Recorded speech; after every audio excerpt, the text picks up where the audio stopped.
This painting is not beautiful. This is a slaughterhouse. The painting you are looking at is a muddy, chaotic brown nightmare. It is blurry, as if seen through a fever, and in the center of it, a man is hanging upside down from a tree, while another man calmly peels the skin off his chest with a small knife. There is a dog licking the blood off the ground. There is a man playing a violin while the torture happens. And there is an old man sitting in the corner, watching the whole thing with a look that isn't horror and isn't pleasure. It is something much worse. This is the Flaying of Marsyas. If you know anything about art history, you know the name Titian. He was the prince of painters, the man who defined the Venetian style. For 50 years he painted popes, emperors, and naked goddesses lying on velvet sheets. He was the man who made the world look more beautiful than it actually was. But the Flaying of Marsyas was the last thing he ever painted. He was nearly 90 years old when he made this. He was dying. His city was dying. And he decided to leave us with this single, terrifying image. For centuries, this painting was hidden. It was considered too ugly, too unfinished, too grotesque to be shown in polite society. It sat in dark rooms, collecting dust, ignored by critics who wanted the pretty Titian. But they were wrong. This isn't a mistake. It isn't a senile old man losing his mind. This is the most honest painting in the history of art. To understand why, we have to look at the story. The subject comes from Greek mythology, but Titian ignores the way this story is usually told. Usually, this is a story about justice, a cautionary tale. Marsyas was a satyr, half man, half goat, a creature of the woods. He found a flute that had been discarded by the goddess Athena. He picked it up, put it to his lips, and realized he could play it better than anyone in the world. And that was his crime. He got arrogant. He believed he was so good that he could challenge a god. He challenged Apollo. Apollo is the god of the sun, the god of reason, and, most importantly, the god of music. Marsyas challenged him to a contest. The terms were simple. The winner could do whatever he wanted to the loser. It was a trap.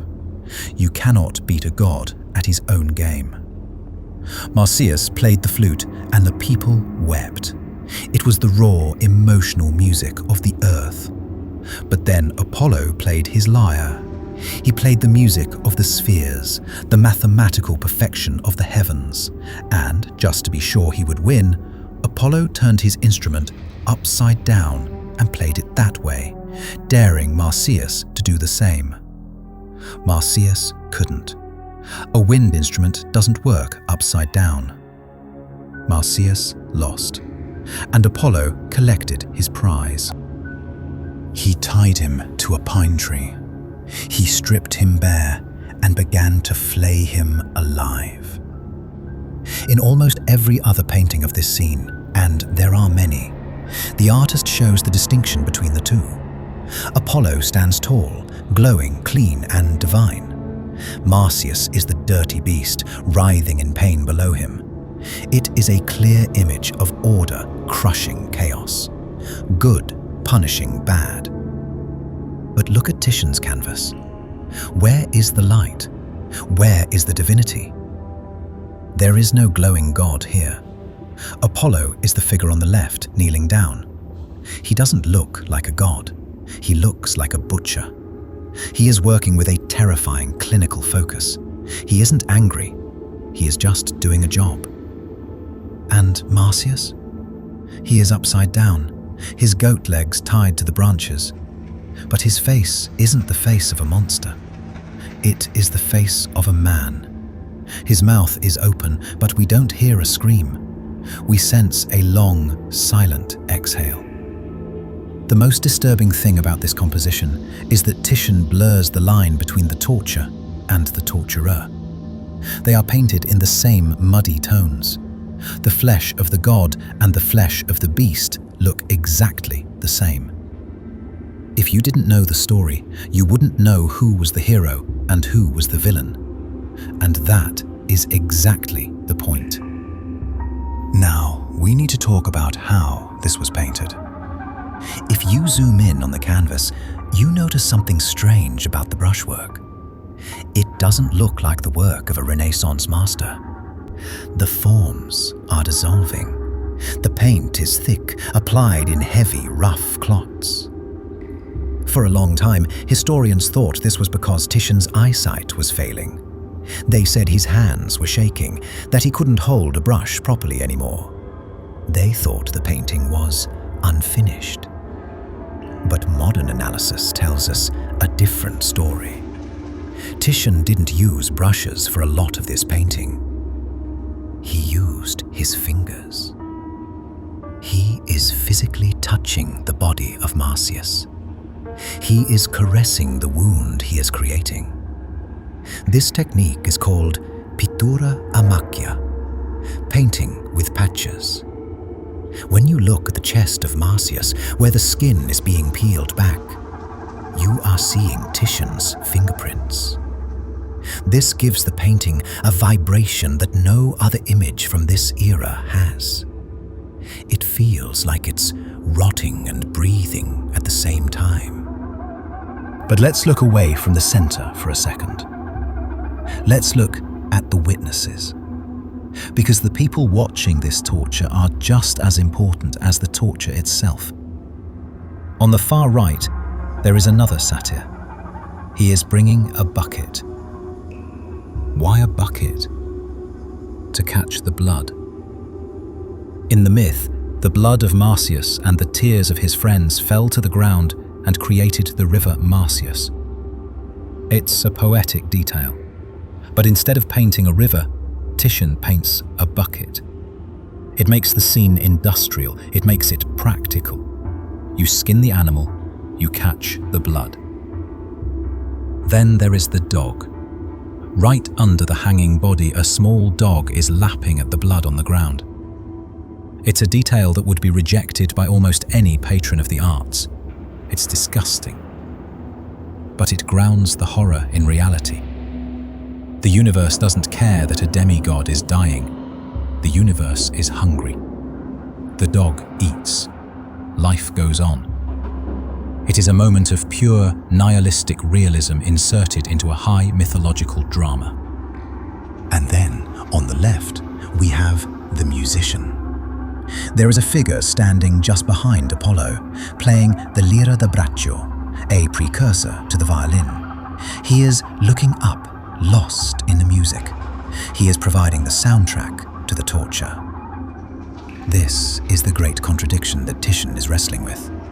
Apollo is the god of music. Marsyas is dying because of music. The violin player is celebrating music. Titian is telling us that art and violence are inseparable. Beauty requires sacrifice. To create something transcendent, something has to be destroyed. But there is one figure we haven't analyzed yet, and he is the key to the entire video. Now, I'm pausing here because a lot of you have commented on my previous videos asking where you can actually buy the pieces I'm dissecting. Because of that, I've launched viewcrypt.com. I've made sure this exact triptych is available there as a faithful reproduction, along with every other painting I've covered on this channel and more. I offer them in various sizes, from small to large, and in different formats: a gallery canvas or a fully framed canvas. You can click the highlighted product in the video to buy it directly, or visit viewcrypt.com. Now, back to the video. Look at the old man sitting on the right side of the painting. He is wearing a golden crown, wrapped in robes, looking directly at the flayed body of Marsyas. This is King Midas. In the myth, Midas was one of the judges of the contest. He voted for Marsyas, and for his trouble, Apollo gave him donkey ears, the ears of a fool. But Titian doesn't give him donkey ears. He gives him something else. He gives him his own face. This is a self-portrait. The old man sitting in the corner, powerless, watching the cruelty of the gods, is Titian himself. Why would he do this?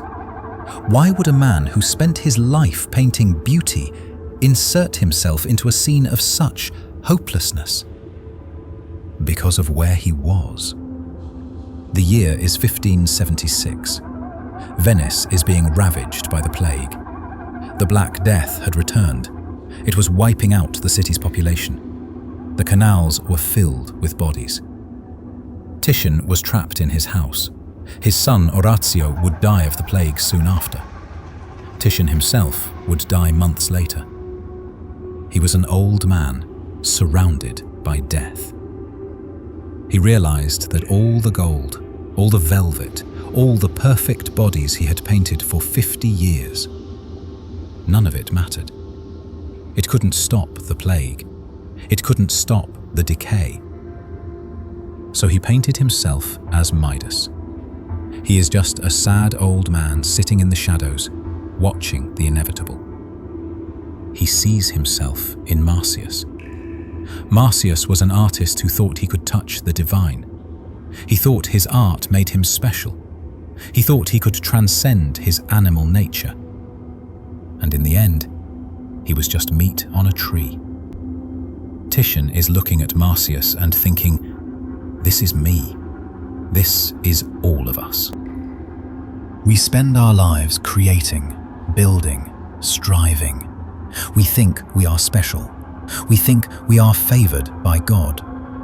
But in the end, nature strips us bare. Time peels away our skin, and we return to the mud. This is why the painting is so blurry. It is a vision of a world dissolving. There is a theory that this painting was never meant to be seen by the public. It wasn't a commission. Titian painted this for himself. It was found in his studio after his passing. Think about that. The greatest painter in Europe, alone in a plague-ridden city, spending his final breaths smearing paint with his fingers to create something so grotesque. After his death, the painting didn't go to a museum. It was sold off. It bounced around Europe. It ended up in the collection of an earl in England. Then it was moved to a castle in the Czech Republic, where it sat in a dark corridor for hundreds of years. People didn't know how to look at it. It looks like something Francis Bacon would paint in the 20th century. Titian showed us that nature is indifferent, and that art is not just about making things look nice. Art is about looking at the terrible truth and not turning away. When you look at the face of Marsyas again, upside down, you realize something terrifying. He isn't fighting. There is a strange sense of acceptance in his eyes. Some critics suggest that this is a spiritual transformation, that by being flayed, Marsyas is being purified. He is shedding his rough animal skin to reveal the spirit underneath. It is a painful birth. Maybe that is what Titian hoped for. That all the suffering, all the plague, all the death he was seeing was leading to something else. A release. Or maybe he just knew that there was no other choice. The knife cuts, the dog eats, the music plays, and the old man watches. It is a painting that hurts to look at, but once you see it, you cannot unsee it. It stays with you. It is the final, bloody signature of a man who saw the world too clearly.